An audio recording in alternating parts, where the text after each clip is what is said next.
Hello friends, welcome on our YouTube channel. आज हम discuss करेंगे एनएमआर स्पेक्ट्रोस्कोपी में dynamic NMR signals and fluxional motion. तो आज हम डिस्कस करने जा रहे हैं डायनेमिक एनएमआर, इसी में कवर करेंगे फ्लक्सियोनल मोशन या इसी को बोलते हैं फ्लक्सियोनलिटी, फ्लक्सियोनल मोशन। ठीक है, तो सबसे पहले बात करते हैं कि डायनेमिक एनएमआर क्या होता है।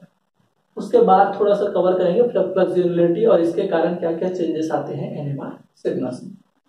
तो जनरली डायनेमिक एनएमआर में टेम्परेचर का डिपेंडेंसी देखा जाता है, या आप ये बोल सकते हो टेम्परेचर का इफेक्ट।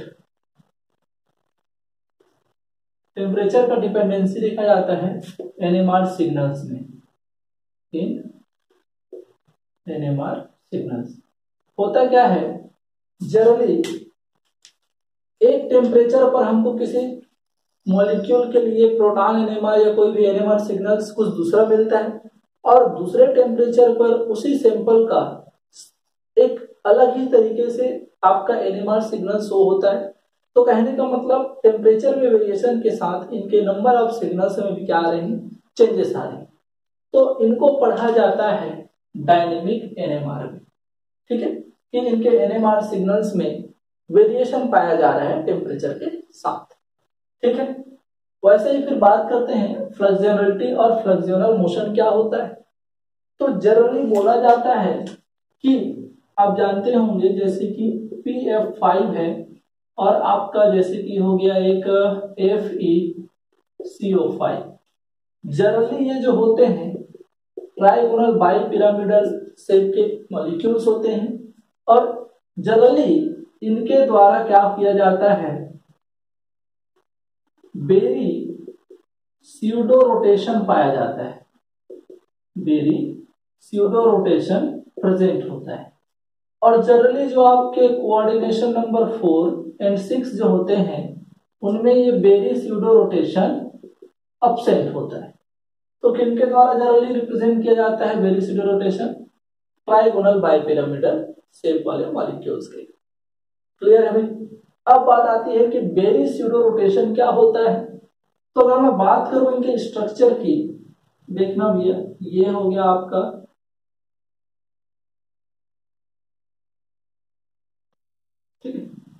ये आपका फ्लोरीन फ्लोरीन फ्लोरीन फ्लोरीन और ये फ्लोरीन। यहां ये बोला जाता है, देखिए ये जो 3 फ्लोरीन है इक्विटोरियल पोजीशन पर प्रेजेंट है, इक्विटोरियल इक्विटोरियल।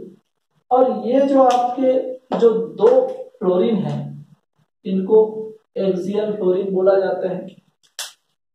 तो जनरली होता क्या है, रूम टेम्परेचर पर ही इनके बीच क्या होना चालू हो जाता है। जैसे कि बात करूं मैं एक्सियल फ्लोरीन, ठीक है, और इक्विटोरियल फ्लोरीन इनके बीच इंटर कन्वर्जन चालू हो जाता है। कहने का मतलब क्या है कि एक्सियल वाला इक्विटोरियल में और इक्विटोरियल वाला एक्सियल में क्या करना चालू कर देते हैं, चेंज होना चालू कर, अपना प्लेस चेंज करना चालू कर देते हैं। तो इसको बोला जाता है कि ये जो है बेरी स्यूडो रोटेशन प्रेजेंट कर रहे हैं या शो कर रहे हैं। इसी बिहेवियर को बोला जाता है फ्लक्सियोनलिटी या फ्लक्सियोनल मोशन। अरे क्लियर है क्या भाई? तो अब मैं बात करूंगा कि टेम्परेचर के साथ या इन जो आपके बेरी स्यूडो रोटेशन है इनके कारण इनके एनएमआर सिग्नल्स में किस टाइप से इंपैक्ट पड़ता है। क्लियर है भाई? अरे क्लियर है? ठीक है, तो ध्यान दीजिए, अगर मैं यहीं पास इनकी बात करूं, अगर मैं बात करता हूं इफ फ्लक्सियोनल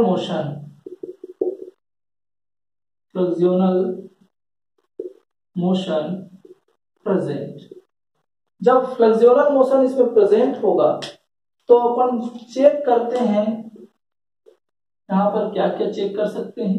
एक तो आपका फास्फोरस 31 NMR क्या होगा, और दूसरा F19 NMR क्या मिलेगा। अरे क्लियर है? तो ध्यान देना, फ्लोरीन 19 NMR के कारण जो है, सॉरी फ्लोरीन फास्फोरस 31 NMR के कारण जो है एक सिग्नल तो मिलेगा, बिल्कुल मिलेगा। अब बात करते हैं कि इनका सिग्नल्स, ये भी जो आपके NMR एक्टिव न्यूक्लियाई है, तो ये फ्लोरीन जो है स्प्लिट कर देंगे। अब किस टाइप से स्प्लिट करेंगे, तो due to fluxional motion axial equatorial, axial here, axial and equatorial, इसे इक्वेटोरियल ऐसे एक्सियल, फ्लोरीन आर सेम या इक्विवेलेंट। तो जब सेम होंगे तो किस अकॉर्डिंग तोड़ेंगे भाई, तो ये तोड़ेंगे आपके सिग्नल्स को एन, इसका आई हाफ होता है, तो NF+1। कितने फ्लोरीन है भाई, तो फ्लोरीन का संख्या है आपका 5 + 1 इंटू 6। आपको कितने लाइंस मिलेंगे, तो 6 लाइंस आपको मिल जाएंगे। अरे क्लियर है क्या भाई? लेकिन इसकी इंटेंसिटी रेशियो क्या होगी, तो ध्यान देना, ये आपको स्पेक्ट्रम जो मिलेगा वो आपका इंटेंसिटी रेशियो में मिलेगा 1, 5, 10 रेशियो 10 रेशियो 5 रेशियो 1, 1 2 3 4 5 6। क्लियर है? अगर आप इसको शो करना चाहते हैं तो ये लीजिए 1 फिर 5, फिर इससे आपका 2 सिग्नल्स इसके डबल, फिर ये 5 वाला और ये फिर 1 वाला, 6 सिग्नल्स है भाई। देखिए अगर इनका इंटेंसिटी मैं अगर लिखता हूं तो ये 1 हो गया, ये 5 हो गया, ये 10 10 5 और ये 1। ये इंटेंसिटी कैसे हम डिसाइड करते हैं, ये मैंने प्रीवियस लेक्चर में आपको अच्छे तरीके से डिस्कस किया हुआ है। क्लियर है? चलिए अब मैं बात करता हूं फ्लोरीन 19 NMR की। तो यहाँ क्या होगा भैया, तो ये जो सभी फ्लोरीन है यहाँ पर एक ही सिग्नल देंगे, और वो क्यों देंगे, क्योंकि यहाँ पर जो फ्लोरीन है इस fluxional motion that means Berry pseudo rotation के कारण आपका सभी इक्विवेलेंट हो जा रहे हैं, और इक्विवेलेंट हो जा रहे हैं तो एक सिग्नल देंगे। और चूंकि ये फास्फोरस को स्प्लिट किए थे तो फास्फोरस भी इनके सिग्नल को स्प्लिट करेगा, और इनमें जो है स्प्लिटिंग पैटर्न क्या होगी, Np+1 number of phosphorus, that means कितना है 1 + 1 = 2। इंटेंसिटी रेशियो क्या होगी, तो इंटेंसिटी रेशियो होगी आपकी सेम, जैसे कि डबलेट मिलेगा, ये लीजिए ये लीजिए, इंटेंसिटी रेशियो इन दोनों की सेम होगी, ये हो गया आपका डबलेट। क्लियर है? तो ये हो गया आपका इस एग्जांपल का number of NMR signal if Berry pseudo rotation present in that molecule. Clear है? क्लियर है भाई? ठीक है। अब देखिए इसी से रिलेटेड कुछ और एग्जांपल्स करते हैं हम कि कैसे इनके बीच हम NMR सिग्नल्स को आइडेंटिफाई करें कि किस कंडीशन पर ये इतने सिग्नल देते हैं।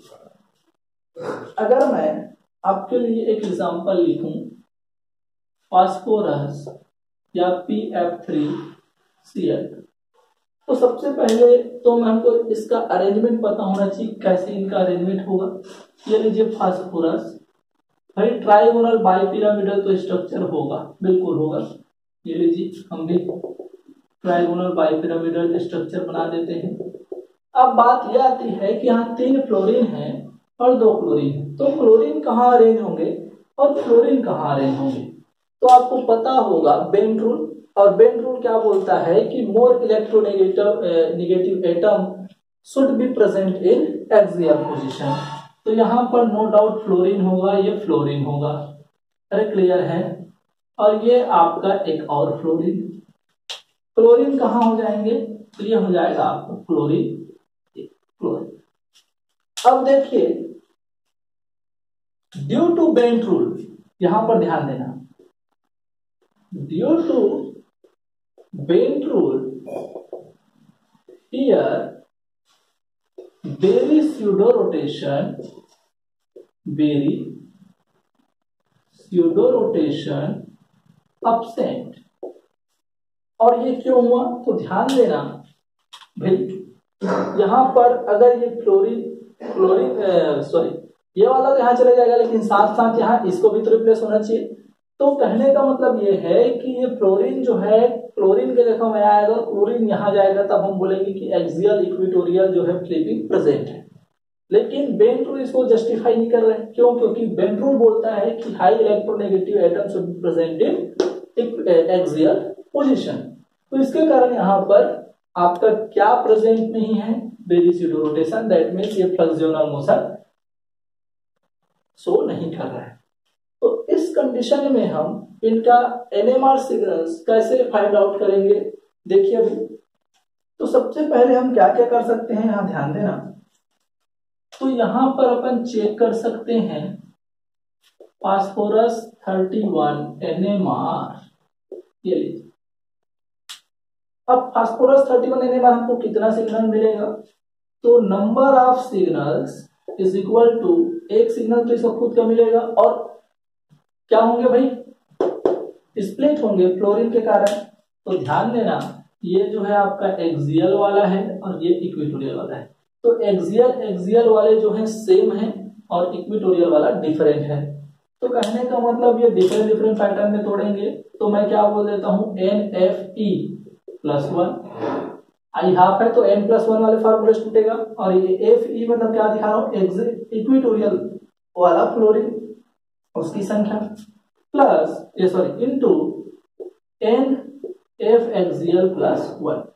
चलिए अपन सॉल्व कर लेते हैं। तो यहां पर ये क्या हो जाएगा आपका, इक्वेटोरियल फ्लोरीन 1 है, 1+1, और ये कितने हैं भी एक्सियल वाले 2, तो 2+1 is equal to 1 2 into 3 is equal to 6 line. कितने लाइंस मिलेंगे हमको, 6 लाइन मिलेंगे। लेकिन अगर मैं बात करूं किसकी, F19 NMR की, फ्लोरीन 19 NMR की, तो यहां पर क्या होगा आप ध्यान दीजिए। तो देखिए दो डिफरेंट आपके क्या प्रेजेंट्स हैं, यहाँ पर फ्लोरीन प्रेजेंट्स हैं, तो दोनों ही जो हैं डिफरेंट सिग्नल्स देंगे। तो अपन बात करते हैं, चलिए सबसे पहले इक्वेटोरियल की, फ्लोरीन 19 इक्वेटोरियल NMR, ठीक है। तो देखिए ध्यान देना भाई, एक सिग्नल इसका तो मिलेगा, फ्लोरीन इसको क्या करेगा, तोड़ेगा, बिल्कुल भी फ्लोरीन इसको तोड़ेगा, सॉरी फास्फोरस इसको तोड़ेगा। फास्फोरस के साथ साथ ये इक्वेटोरियल सॉरी एक्सियल वाले फ्लोरीन भी इसको तोड़ेंगे। वैसे ही अगर मैं बात करूं फ्लोरीन 19 एक्सियल NMR, तो यहां भी एक सिग्नल मिलेगा और दूसरों के कारण टूटेगा, ठीक है भाई। तो ध्यान देना, यहां पर हमको यह पता होना चाहिए कि ये जो आपका फास्फोरस पहले तोड़ेगा इसको कि एक्सियल वाला फ्लोरीन तोड़ेगा। और ये क्यों पता होना चाहिए, क्यों, क्योंकि यहाँ पर फ्लोरीन एक्सियल वालों की संख्या अलग है, फास्फोरस 1 है और एक्सियल फ्लोरीन 2 है। तो अगर ये तोड़ते हैं तो ट्रिपलेट में पहले तोड़ेंगे, और ये तोड़ेंगे तो डबलेट में तोड़ेंगे। तो देखना यहाँ पर ये एक्सियल इक्वेटोरियल जो फ्लोरीन है डायरेक्ट जुड़ा हुआ है आपके फास्फोरस से, और 2 सिग्मा बॉन्ड से आपका सेपरेटेड है एक्सियल फ्लोरीन के साथ। तो यहां पर बोला जाता है कि J1 FP should be greater than J2, 2 sigma bond से जुड़ा हुआ है, F इक्वेटोरियल F एक्सियल। यही है क्या? यहाँ आयरन नहीं लिखा हूँ, एफ ही नहीं लिखा हूँ आयरन, ये मतलब इक्वेटोरियल। तो बताओ सबसे पहले कौन तोड़ेगा भाई? सिग्नल्स कैसे मिलेंगे आपको? तो सबसे पहले तोड़ेगा एक्सियल वाला, सॉरी फास्फोरस वाला, Np+1 ये लीजिए इनटू N F एक्सियल +1। क्या है संख्या इसकी? तो 1+1 इंटू एक्सियल वाले फ्लोरीन 2+1, कितने सिग्नल्स? 6 सिग्नल्स मिलेंगे। अरे क्लियर है, 6 सिग्नल्स। अब बात करते हैं यहां की। तो यहां पर एक एक्सियल वाला दोनों सेम एक सिग्नल देंगे, फिर फास्फोरस तोड़ेगा, फिर फ्लोरीन। तो यहां भी वही किस्सा, जो डायरेक्ट जुड़े हुए हैं वो पहले तोड़ेंगे, और यहाँ पर उतना फर्क नहीं पड़ेगा क्योंकि दोनों का जो इक्वेटोरियल फ्लोरीन और फास्फोरस दोनों ही एक एक की संख्या में है, तो इंटेंसिटी में उतना फर्क नहीं पड़ने वाला। या आप इंटेंसिटी की बात करते हैं, आप उसके स्प्लिटिंग पैटर्न की बात करते हैं, तो उतना फर्क नहीं पड़ेगा। लेकिन अगर उनकी संख्या में वेरिएशन है तो फर्क पड़ेगा। आपको डबल ट्रिपलेट मिलता है, ठीक है, देख लीजिए यहाँ पर 6 सिग्नल, तो डबल ट्रिपलेट मतलब 2 3 के सिग्नल तो 6 मिल जाएंगे। लेकिन अगर मैं पहले दूसरे तरीके से तोड़ देता हूं तो वहां पर 6 सिग्नल्स, ट्रिपल डबलेट भी तो हो सकता है। डबलेट वाले कितने सिग्नल? 3 सिग्नल, तो भी 6 सिग्नल। तो आपको ध्यान देना है कि कौन पहले तोड़ेगा जब उनके नंबर में वेरिएशन हो। क्लियर है? ठीक है। उसके बाद बात करते हैं इसके। तो यहां पर भी अगर मैं बोलूं तो वही कंडीशन होगा, लेकिन कोई दिक्कत नहीं है। एन एफ एक्सियल फास्फोरस +1, ठीक है भाई, या आप ये बोल सकते हैं phosphorus +1 into N fluorine equatorial +1। कितना है? दोनों की संख्या 1 1 है, ये लीजिए। तो ये दो कितने सिग्नल्स? 2 into 2 = 4 lines. तो यहाँ पर आपको मिले 6 लाइन्स और यहाँ पर मिले आपको 2 लाइन। अरे क्लियर है? क्लियर है भाई? तो ये कुछ फिनोमेना है जिसको आपको ध्यान में रखना पड़ेगा। तो आप एक accurate number of signal with their intensity आसानी से आप क्या कर सकते हैं? फाइंड आउट कर सकते हैं। क्लियर है? ठीक है। अब बढ़ते हैं नेक्स्ट एग्जांपल की तरफ, जो कि है, चलिए बात करते हैं कुछ अदर एग्जांपल्स की। ये जो एग्जांपल्स मैं आपको बताने जा रहा हूं, ये रिपोर्टेड एग्जांपल्स हैं। इनके एनएमआर स्टडी करने पर जो आपको सिग्नल्स मिले हैं उनको मैं यहां पर डिस्कस करता हूं, ठीक है भाई। जहां पर अपन कवर करते हैं प्लैटिनम 𝜃5 साइक्लोपेंटाडाइनिल रिंग और 2 𝜃1 Cp2, ये एक कॉम्प्लेक्स है। तो यहाँ पर मैं साथ साथ आपको NMR signals of organometallic compound भी डिस्कस कर रहा हूँ। उनमें जो फ्लेक्सियोनल मोशन प्रेजेंट्स होता है उनको डिस्कस कर रहा हूँ। क्लियर है भाई? ठीक है। चलिए, तो सबसे पहले तो इसका हमको अरेंजमेंट पता होना चाहिए। ये हो गया प्लैटिनम, ये लीजिए स्क्वायर प्लेनर कॉम्प्लेक्स होता है। यहां पर ये आपका 𝜃5 रिंग, ये हो गया आपका 𝜃5 रिंग, और दो ऐसे ही क्या प्रेजेंट्स हैं, ये लीजिए 𝜃1 रिंग। आपको पता होगा भाई इसकी हैप्टिसिटी कैसे डिसाइड होती है। यहाँ पर ये पांचों कार्बन वाले इन्वायरमेंट पूरे रिंग के इन्वायरमेंट में है। ये 𝜃5 है, ये 𝜃5, ये 𝜃1, ये भी 𝜃1। क्लियर है? तो इसको हम स्टडी करेंगे 3 डिफरेंट कंडीशन पर। डिफरेंट कंडीशन पर ये 3 तरह से एनएमआर सिग्नल देता है। एक तो हो जाएगा आपका 62 डिग्री सेंटीग्रेड पर, 62 डिग्री सेंटीग्रेड पर। उसके बाद अपन बात करेंगे -27 डिग्री सेंटीग्रेड, ले लीजिए। फिर अपन एक केस स्टडी करेंगे -80 डिग्री सेंटीग्रेड पर। तो यहां पर आपको ध्यान कुछ चीजें देना है। इनको जनरली इन जो टेम्परेचर लिमिट है इनको याद रख लेना, ठीक है।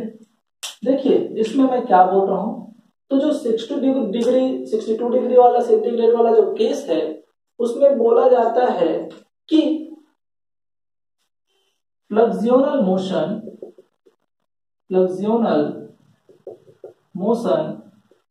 और मैं बात करूंगा रिंग विजिंग,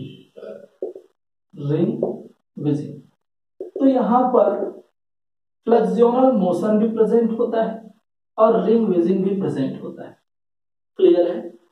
यहां पर बात करेंगे तो फ्लक्सियोनल मोशन एब्सेंट होता है, रिंग विजिंग प्रेजेंट होता है, और यहां पर दोनों ही जो है एब्सेंट हो जाते हैं। मतलब जब -80 डिग्री पर आप उस सैंपल को स्टडी करेंगे तो वहां पर न तो फ्लक्सियोनल मोशन प्रेजेंट होगा और न ही रिंग विजिंग प्रेजेंट होगा। तो इससे पहले यहाँ पर मैं नंबर ऑफ एनएमआर सिग्नल बताऊं उससे पहले अपन देख लेते हैं कि फ्लक्सियोनल मोशन और रिंग विजिंग मतलब हम क्या समझते हैं। तो फ्लक्सियोनल मोशन एक्चुअली होता क्या है, तो यहाँ पर ये जो आपकी इनकी हैप्टिसिटी है उनमें फ्लक्सियोनिटी पाया जाता है। कहने का मतलब ये है कि 𝜃5 वाले जो रिंग हैं और 𝜃1 वाले जो रिंग हैं इनमें डिफरेंशिएशन करना बहुत मुश्किल हो जाता है, और ये तभी पॉसिबल होगा जब ये 𝜃1 जो है 𝜃5 में कन्वर्ट हो जाए और 𝜃5 जो है 𝜃1 में कन्वर्ट हो जाए।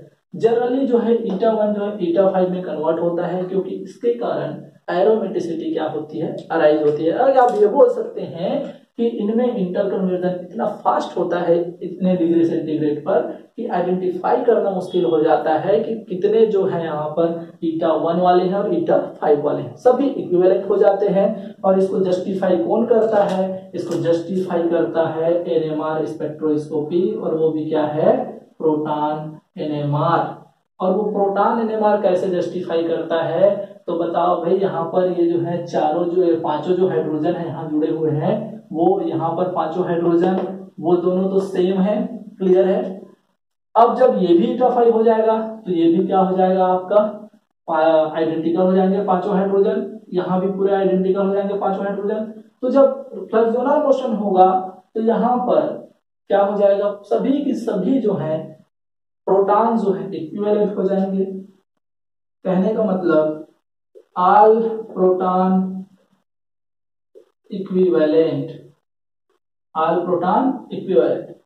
तो कितने एनएमआर सिग्नल्स, तो सभी पर देखो 5, 5, 10, 15, 20, 20 प्रोटॉन जो है मिलकर के 1 एनएमआर सिग्नल्स देंगे। अरे क्लियर है? इतना समझ आया क्या? अब मैं बात करता हूँ रिंग विजिंग क्या होता है। एक्चुअली रिंग विजिंग ये होता है कि यहाँ पर ये जो है आपका प्लेटिनम इस कार्बन वाले से 𝜃1 हैप्टिसिटी में जुड़ा हुआ है, लेकिन जब रिंग विजिंग प्रेजेंट होगा तो कहने का मतलब ये है, मैं आप यहाँ पर एक पोजीशंस क्रिएट कर सकता हूँ, ये 1, नंबर 2, 3, 4, 5, ठीक है। तो यहाँ पर ये जो है इनके बीच जो सॉरी क्या बोलूं, मतलब ये जो आपका 𝜃1 वाला पोजीशन है इनमें मिथाइल ये जो ग्रुप है आपका, इनका शिफ्टिंग होता है। मिथाइल ग्रुप नहीं बोलेंगे बल्कि ये बोल सकते हैं कि यहाँ पर ये जो आपका पोजीशन है प्लेटिनम का इस कार्बन में ना हो करके दूसरे जगह हो जाता है, फिर तीसरे जगह हो जाता है। ऐसे इतना फास्ट इनमें इंटरकन्वर्जन होता है कि आइडेंटिफाई करना मुश्किल हो जाता है कि यहाँ पर ये जो 𝜃1 किस कार्बन से होकर के जुड़ा हुआ है। अपने पूरे पोजीशन से फटाफट 1,3 शिफ्ट 1,5 शिफ्ट करके ये क्या करते हैं, पोजीशन को चेंज करते हैं। तो इस कंडीशन में ये रिंग विजिंग प्रेजेंट होता है। कहने का मतलब यहाँ पर आइडेंटिफाई करना मुश्किल होता है कि कौन से कार्बन से ये जो 𝜃1 से जुड़ा हुआ है। क्लियर है अभी? तो अब बताओ यहाँ पर न तो फ्लक्सियोनल मोशन है लेकिन रिंग विजिंग प्रेजेंट है, और जब रिंग विजिंग प्रेजेंट है इसका कहने का मतलब ये है, ध्यान देना भाई, ठीक है।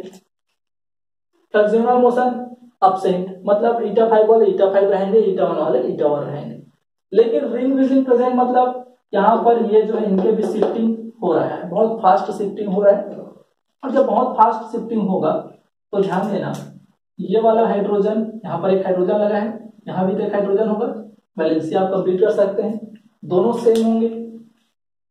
अच्छा, ये हाइड्रोजन यहां भी तो एक एक हाइड्रोजन है, ये भी तो है, ये क्या होंगे, चारों सेम होंगे, बिल्कुल। अच्छा, यहां भी तो हाइड्रोजन है, ये लीजिए, ये हाइड्रोजन, ये हाइड्रोजन और ये हाइड्रोजन, ये चारों हाइड्रोजन सेम होंगे। अरे क्लियर है क्या? ठीक है, लेकिन चूंकि रिंग विजिंग प्रेजेंट है, इनमें भी डिफरेंशिएट करना मुश्किल है कि कौन सा लाल वाला है कौन सा हरा वाला। और वो क्यों? क्योंकि ये जो आपका ईटा वन शिफ्टिंग है ये बहुत ही फास्ट हो रहा है, अभी भी -27 डिग्री सेंटीग्रेड पर। तो कहने का मतलब ये सभी हाइड्रोजन सेम बता रहे हैं, ये सभी हाइड्रोजन सेम बता रहे हैं, तो ये 10 हाइड्रोजन सेम हो गए और ये 10 हाइड्रोजन सेम हो गए। तो अगर मैं बात करूं कि बताओ मेरा प्रोटॉन NMR कितने सिग्नल्स, प्रोटॉन NMR कितने सिग्नल्स, तो आप क्या बताएंगे कि देखिए ईटा 5 CP वाले एंड ईटा 1 CP वाले, इनके जो 10 प्रोटॉन हैं, कितना NMR सिग्नल्स, 1 NMR सिग्नल्स। तो इनके भी ईटा 1 वाले जो 10 प्रोटॉन हैं, 10 प्रोटॉन हैं, वो कितने सिग्नल, 1 NMR सिग्नल्स।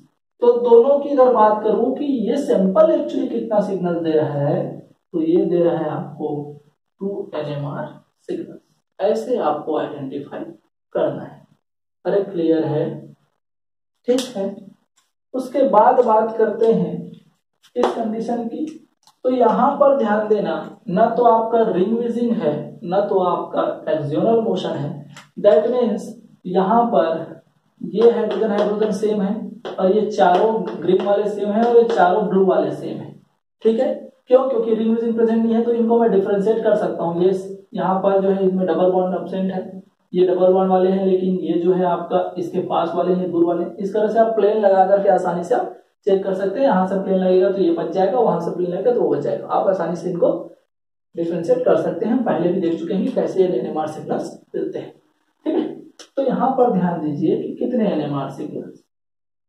ठीक है, तो देखिए भैया ईटा 5 CP, इनके 10 अभी भी एक साथ है, इनमें फुट नहीं पड़ी है, और ये कितने NMR सिग्नल देंगे, 1 NMR सिग्नल देंगे।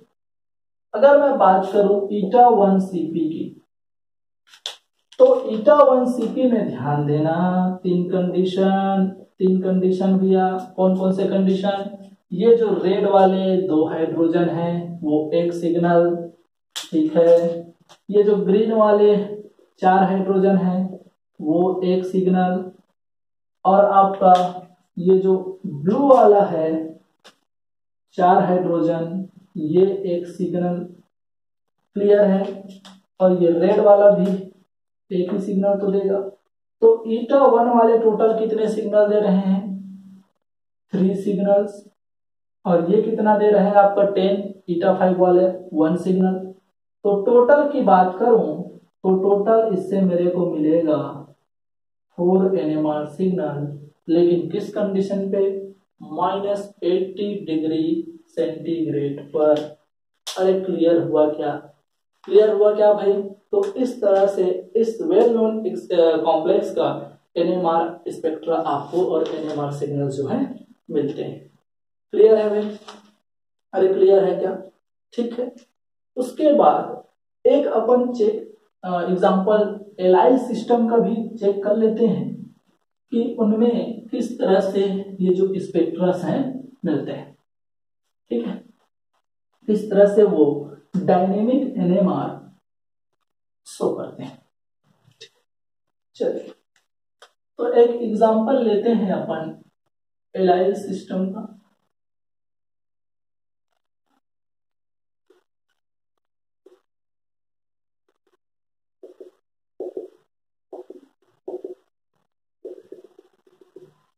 ये लीजिए, यहां से मेटल जो है मेरा ईटा 3 हेप्टिसिटी से जुड़ा हुआ है इस एलाइल सिस्टम से।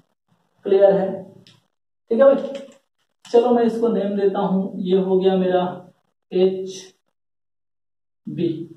ठीक है, और इसको नाम देते हैं HS, HA, HA और HS। इसको मैं S का मतलब है HSIN, HNT, या चलिए मैं इसको एक जगह लिख देता हूं। यहां पर HS का मतलब है SIN with respect to HB, HA का मतलब है NT with respect to HB। तो देखना यहां पर ये HB के रेस्पेक्ट में ये A तो उसके एंटी है क्या, और HB के रेस्पेक्ट में HS जो है सिन है क्या? अरे है क्या? बिल्कुल है। क्लियर है भाई? अरे बिल्कुल है। वैसे ही एक एग्जांपल मैं थोड़ा सा यहां पर मैं बता देता हूं। अगर इस कंडीशन आता है आपका, यहां पर चलो हाइड्रोजन हाइड्रोजन लगा लो, दो कंडीशन हो सकते हैं, ये लीजिए HB, HA, HA, HA and HA। चलो ठीक है। अभी यहां पर मैं मेटल नहीं लगाया हूं तो यहां पर ये दोनों सेम टाइप के बिहेव कर रहे हैं, कोई दिक्कत नहीं चल। या यहां पर हो सकता है माइनस आयन। एलाइन सिस्टम है तो क्या तो आपको पॉजिटिव चार्ज हो सकता है या तो निगेटिव चार्ज हो सकता है, और रेजोनेंस में पार्टिसिपेट कर।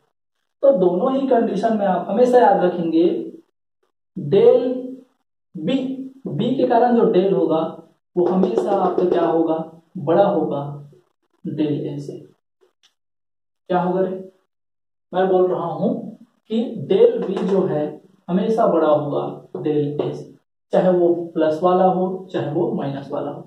इस कंडीशन में जो सेंटर वाला प्रोटॉन है वहां पर पॉजिटिव आयन के फॉर्म में भी निगेटिव आयन के फॉर्म में भी एलाइड सिस्टम में जो डिसऑर्डरिंग है वहां पर सेंटर वाले प्रोटॉन पे ज्यादा होती है, इसलिए उसका डेल वैल्यू भी ज्यादा होता है।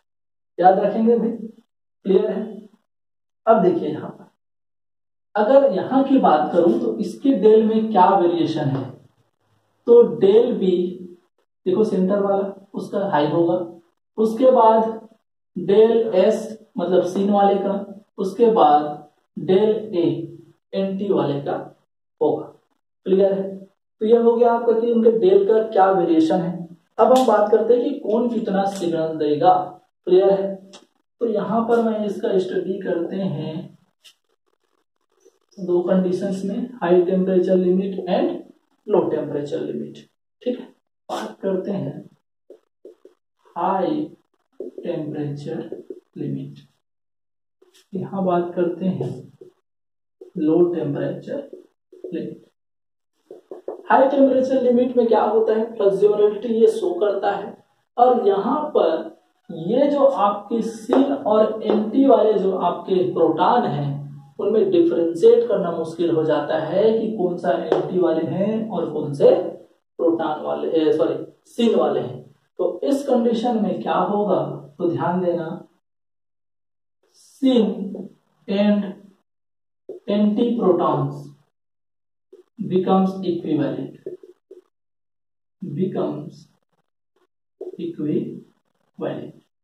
तो कहने का मतलब यहां पर अगर मैं प्रोटॉन NMR अगर निकालूं,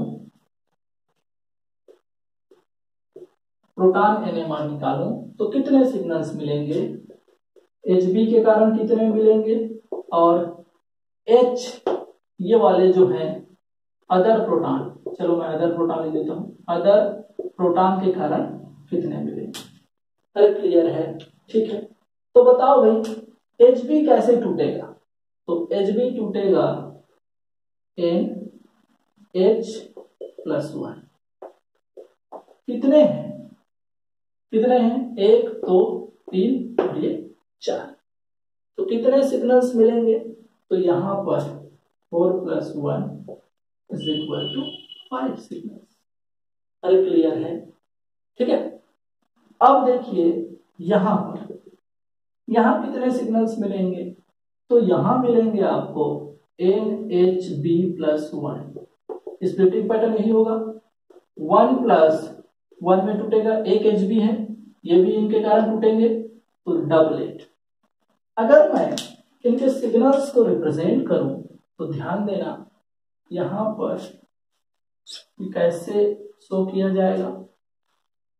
ये जो आपका अगर टीएमएस है that means del is equal to 0 और ये टीएमएस है, तो यहाँ पर कौन जो है डिशील्डिंग जोन में आएंगे और कौन जो है शील्डिंग जोन में आएंगे, इसको देखते हैं। तो बताओ यहाँ पर ये जो है हाईली शील्डेड डिशील्डेड जोन में है। जब हाईली डिशील्डेड जोन में है तो वहां पर इसका वैल्यू आएगा डिशील्डेड जोन में, और ये क्या वैल्यू दे रहे हैं भैया 5। ध्यान देना जो डिशील्डेड में है वो कितने सिग्नल दे रहे हैं 5। 4 के कारण टूट रहे हैं, इनकी इंटेंसिटी रेशियो क्या होगी तो 1:4:6:4:1।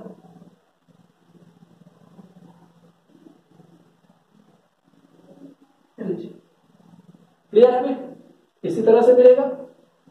अब ये जो आपके अदर प्रोटॉन हैं उनके कितने सिग्नल मिले डबलेट, और इनका डेल वैल्यू कम की तरफ आएगा क्योंकि ये थोड़ा शील्डेड जोन में है, उससे कम डिशील्डेड है, तो ये मिलते हैं डबलेट।